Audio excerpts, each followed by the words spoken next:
स्नूर cartoon network. Jamnagar में हेमंत अपनी बीवी और छोटे बेटे टिंकू के साथ रहता था। हेमंत बहुत गरीब आदमी था। वो अपने घर वालों के लिए बहुत मुश्किल से खाने का बंदोबस्त कर पाता। हेमंत रोजाना जंगल जाकर लकड़ियां ले आता और बाजार में जाकर बेचा करता था।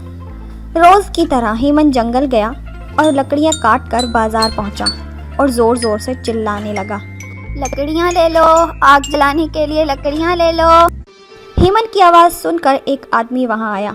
उसने कहा, हाँ भाई हेमंत, कितने की हैं ये सारी लकड़ियां? अरे साहब, सिर्फ 5 अशरफियाँ दे दे।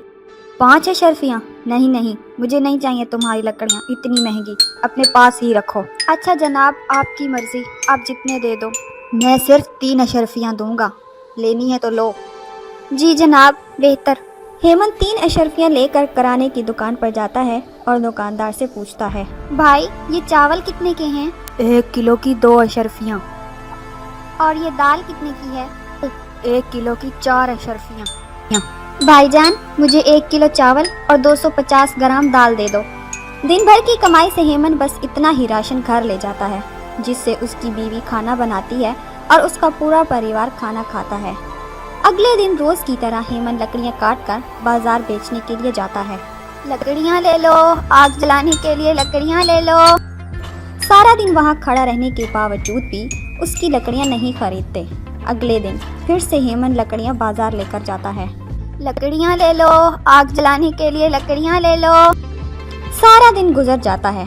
रात होने को आती है तो एक औरत हेमंत से 5 अशरफियों में लकड़ियां ले जाती है। हेमंत 5 अशरफियां पाकर बहुत खुश होता है। वो किराने की दुकान से दाल और चावल लेता है और अपने बेटे के लिए एक सेब लेता है।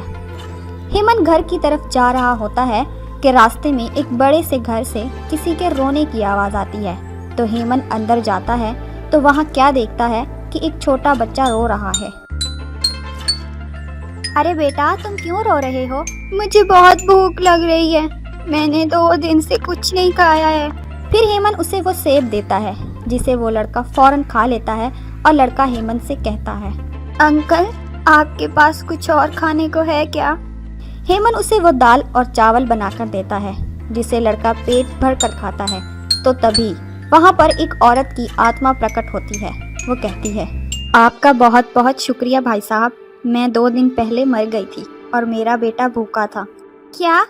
अब ये अकेला है? कोई बात नहीं, मैं इसे अपने साथ घर ले जाऊंगा। अरे नहीं नहीं, बल्कि आप अपने बीवी बच्चों को यहाँ ले आएं। मैं वादा करती हूँ कि आपको किसी चीज़ की कमी महसूस नहीं होगी। ये सुनकर हेमंत बहुत खुश हो जाता है और अपने बीवी बच्चों को उस घर में ले आता है और सब हंसी खुशी रहने लगते हैं।